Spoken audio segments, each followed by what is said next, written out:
Beyond the breaking point. Throughout life, there will undoubtedly come a time when you feel broken. For one reason or another, we get to a place where we feel disjointed, disconnected, and splintered. Life has a knack of introducing us to things that are sometimes very heavy, and by nature produce a lot of pressure. This pressure causes stress, and stress leads to fracturing and inevitably breaking. After you reach that breaking point, you are often left feeling mentally exhausted, spiritually fatigued, and sadly, hopeless. Everything changes, from your outlook and perspective to your attitude and behavior. We become less inclined to see the big picture, as we ourselves are not whole. I want to encourage you that should you find yourself in a situation where you feel broken to any extent, that you do these three things. First, get from underneath that which saw you break in the first place. Next, pick up the pieces of what was.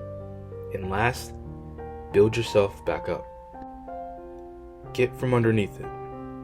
As time flows on and life sees you pressed and pressured to the point you break in one way or another, then it's time to get from underneath that which has you pressed. Recognize that this is not an easy thing to do, and most times we are consumed by doubt. However, I need you to know that this is a very possible task to achieve. It just requires you to make some adjustments.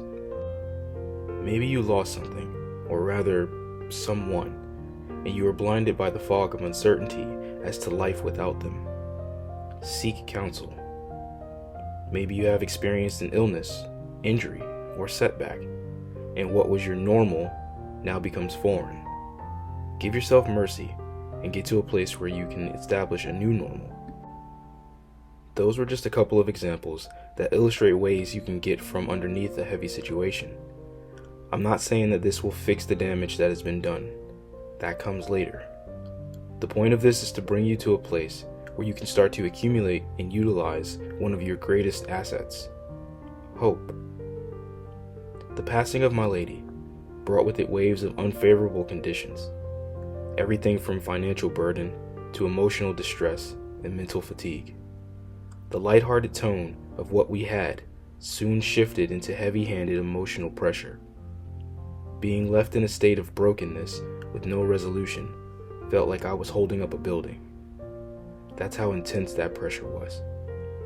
Well, one day, many months post her passing, I got to a place where I wanted to be rid of this pressure. Through the help of therapy and support from family and friends, I was able to find my own resolution and step out from underneath that pressure. Picking up the pieces. Once you get to that place where you have put the weight aside, it's time for you to pick up the pieces. In my opinion, this is not the most important part in the process. However, I would classify it as the most meticulous part. How well you gather your pieces plays a crucial part in what comes next. Now, when I speak of picking up the pieces, what do I mean? This is the point where you start to address and make peace with things that were. This is where maybe you rekindle the love of old hobbies and areas of interest. This is where you start taking steps towards a better tomorrow.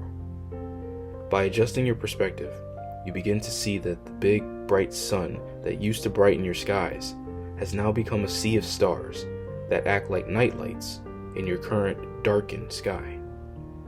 The most important thing is that you get to a place where your spirit is elevated and your mind is calm. Broken doesn't mean the end, unless you let it. After that day, when I stepped out from under my heavy situation, I found myself in a place where I could reach the pieces of what was. To be honest, I felt a little overwhelmed at dealing with it all, but that soon faded as I got excited at the prospect of what can be. I began to make peace with the struggles of old, and I began to immerse myself in the hobbies that I once put aside. One by one, I picked up every piece, doing my best not to ignore even the smallest one. The build-up. Remember that most important part I spoke about earlier? Well, here it is. As you are picking up the pieces, you then begin to reconstitute them into something special. Each piece plays a role in the overall big picture. However, here's the beauty. The picture you are creating, the you that you are building, can be familiar yet unique. The reason this is the most important is because you are establishing an identity. For some, this may see you putting them back together and returning to that familiar space. However, to others, this may see them use the pieces of what was to become a new masterpiece entirely. This is what I mean when I say that being broken doesn't have to mean the end. If anything, it's a transition period. As I begun to pick up the pieces, I wanted a fresh start. You see, it was not my desire to return to the me of old, rather to evolve. I used the broken pieces and got to work crafting a new masterpiece. This new space would see me elevate my perspective on myself, meaning I now understand the importance of self-worth.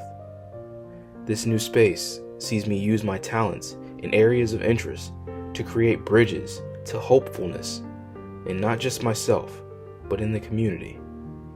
This new space sees me humbly embracing the road ahead and understanding now that you can get pushed past the breaking point and still be okay. So in closing, when that inevitable heavy situation finds itself resting on your shoulders and pushing you to your breaking point, here's what you do. First, you do your best to get from underneath the pressure by making some slight adjustments in your life and help restore your hope. Next, you begin to pick up the pieces. You can do this by addressing old issues and getting to a place of peace, or even picking up a hobby or something significant you might have neglected for a time. Last, build yourself up, which sees you use the broken pieces to reconstruct what was, or forge something entirely new. Remember that being broken doesn't have to mean defeat.